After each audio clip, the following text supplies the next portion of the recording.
What's up, Real World Climbers? We're back.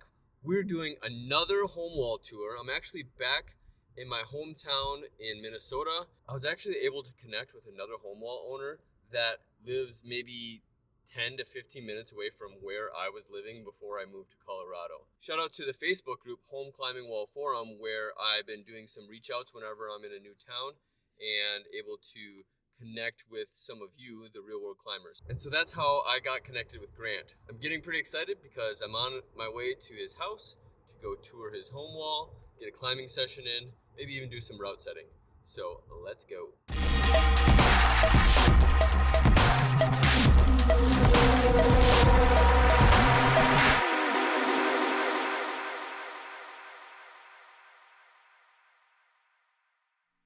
All right, so we are here at Grant's place and super excited to tour his wall. We're in a kind of a unique location. I'll let him explain it, but this is Grant. Grant, thanks for opening up your home wall to Real World Climbing. Yeah, thanks for coming. It's been awesome so far. Awesome, yeah. We've been climbing, we've been checking out his route setting, and we'll get into all the details about his wall. Before we get into it, let me ask you this, Grant. Why did you decide to build a home climbing wall? Yeah, good question. Well, I started climbing in about 2019 and normally just went to the gym with a couple buddies. Somebody invited me and instantly got hooked. I mean, you guys know how it goes with that. Once we moved into our place 2020, I knew I wanted to build a home wall. My wife and I wanted to start a family, so I knew I wanted to be at home more. The closest gym was like a half an hour away. So ultimately just wanted to spend more time with the family, but also be able to climb more at the same time too. So kind of find a good balance there. Started planning for it and originally was going to build it outside. Had like a concrete slab and was planning on doing just like maybe 45-degree wall or like a preset plan. When I started doing the plans, I was talking about it with my wife and we were outside walking by our shed and she's like, I don't really know if it's going to look very good. We're going to have to throw a tarp over it because we aren't going to go all out and do like an enclosed space. She's like, why don't you just put it in the shed? And then I opened up the doors and I started thinking about it. I'm like, this is it. It's happening. So here we are. Initially started with just kind of this corner section. So I just had the vertical wall, this little in-cut section here, and then the flat spot, and then kind of coming up to the roof. And then periodically every season, so I've had it for almost a little over a year now. Every spring and fall, I've had it on a little bit here and there. Learned a lot throughout the whole process, but I'm glad I just started with something. It's been so fun.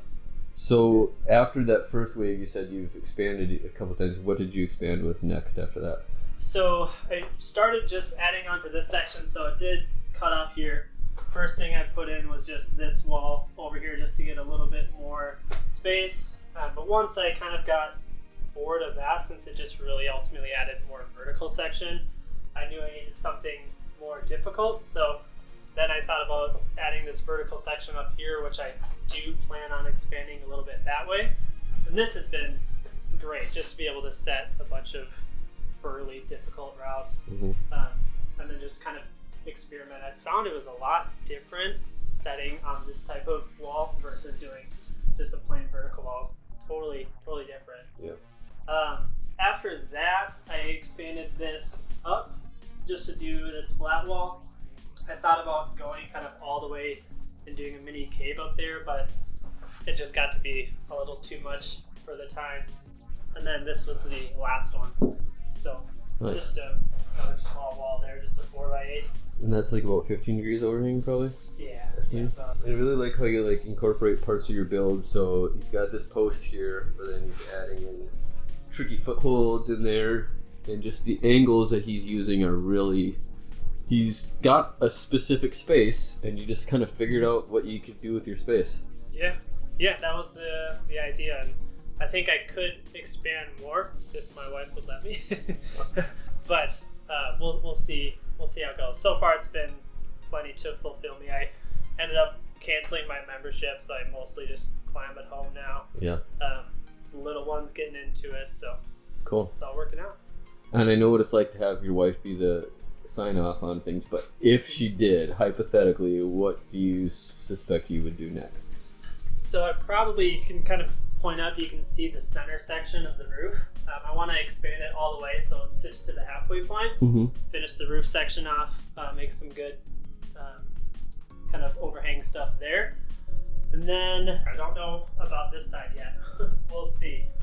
But that's probably springtime. That's going to happen for sure. And once that's done, we'll see. But I've always kind of been like a DIYer and been pretty handy with power tools and working and whatnot. So I had a decent foundation to start. I was pretty confident that I could do it. I'd say overall, the biggest thing that I learned was building materials. I think it was helpful to use a kind of slightly higher quality plywood. And then I did also move away from the hammer and T-nuts since I don't have a back access to my wall, since it's built literally into the shed wall. There's no way I can get on the back side where, you know, if you have like a 45 wall, you can easily replace a T-nut. In my case, that wouldn't work unless I take the whole panel off, which is too many screws. Yeah, that's smart. So I did change over from the hammer and T-nuts and went to just the screw and T-nuts, and those have been a lot more durable, just reduces the risk of having failures there. And you got a pretty tight grid, so I mean, you have lots of choices. That is awesome. There's so many cool angles, so we're actually going to make sure that we experiment with all of these angles and climb them and just really have fun. And then one other thing that we talked about earlier was like that different people set with different styles. And so I've been trying out his route setting style, and there's some really cool moves, and he's got a unique perspective on it. And I may throw up some holds for him too, so he can have a little variety while I'm here in Minnesota. I don't know. I mean, I suppose like outside, maybe I'd prefer rope climbing. Yeah. Inside, prefer bouldering, like Red Wing. Yeah. Taylor's Falls, North Shore a little bit. Yep. Those are the home crags. I have a few things in Minnesota that were left undone before I moved.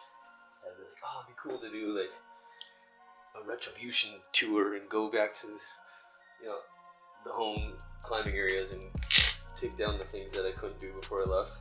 Because obviously I've gotten quite a bit stronger, you know, living in the mountains and climbing more often out in Colorado. Yeah.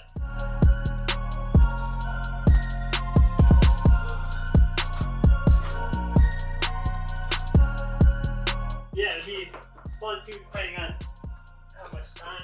It'd be fun too to have you set something to leave your mark on the place. Well, I'll stay until you kick me out.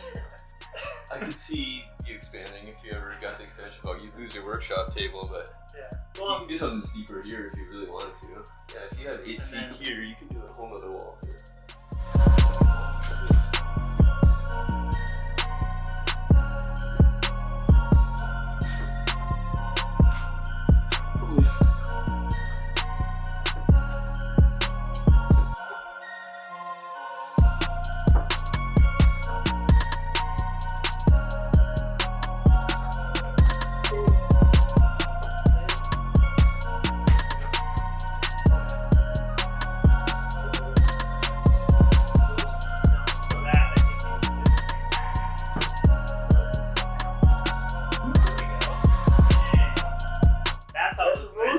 That's the Rose move. You planned it that way. Yep. You planned it that way. That's cool.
signed a waiver yet either. There's no waiver. There's no getting injured on my wall, guys.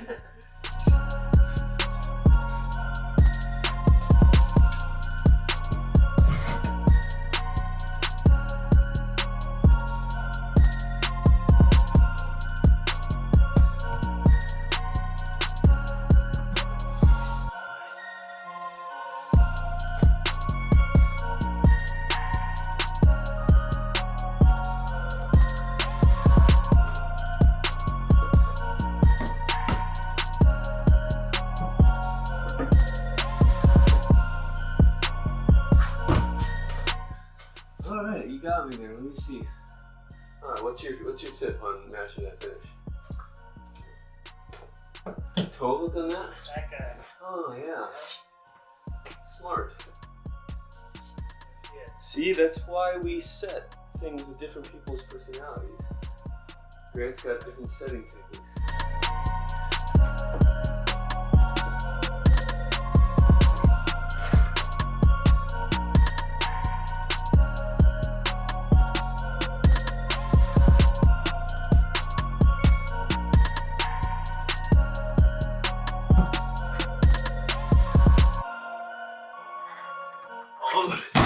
I caught it! I'm counting it. Nice. Yeah, that's sweet. Yeah, good job. Nice. Some stuff on there.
Whew.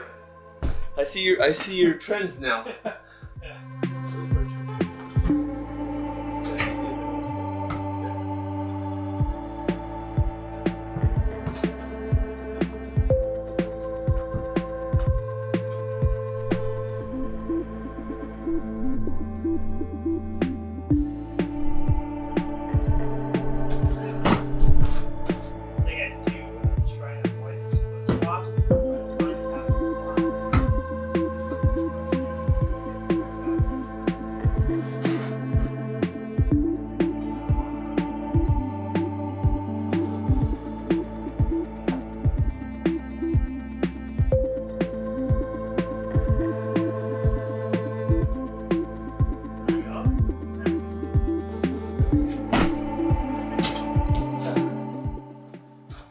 Nice, thanks. That's good. That's a good rope.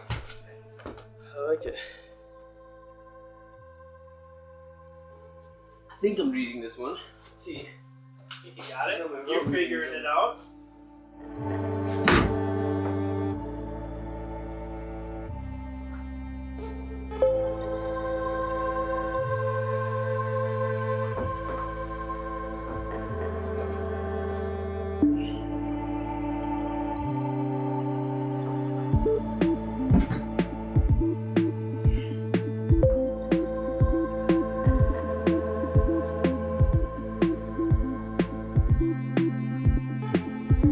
Cool.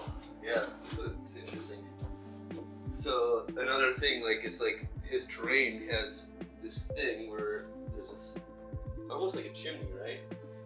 Like a chimney start here.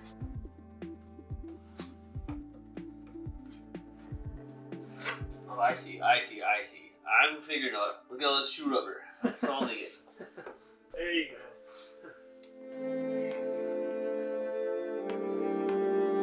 Purple one, you said? No, this one. That's it.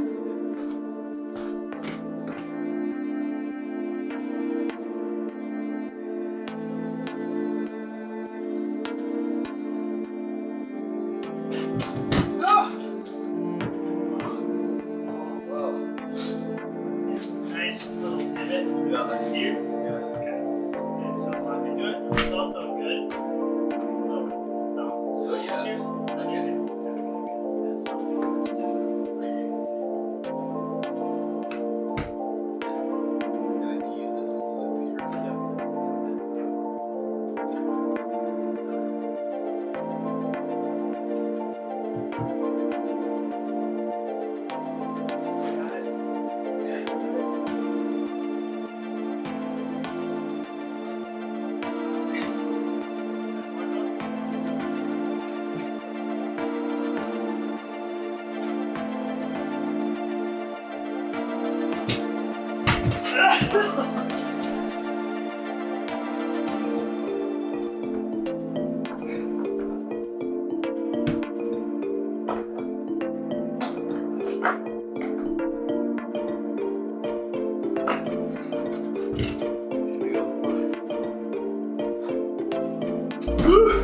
Nice.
Yep.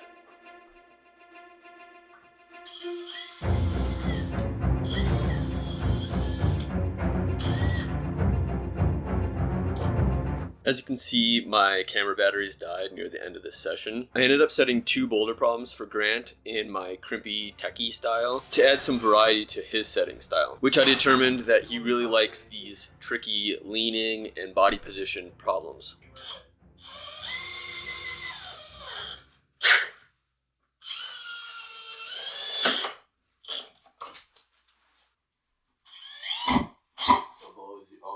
We also proceeded to discuss his next expansion. We talked about using this space on the left to add another 8-foot wide floor-to-ceiling section that would end up being somewhere around 30 degrees overhanging. I'll be back in Minnesota this summer, and maybe, just maybe, Grant will let me help with this project. And I'll bring you along for the ride. So everybody go prod Grant down in the comments and just let him know that you'd be really interested in seeing this project come to life. Big thanks to Grant for sharing his shed climbing gym with us. If you like this kind of content, I would really appreciate it if you'd give it a thumbs up, give it a like, and make sure you clip the chains on that subscribe button.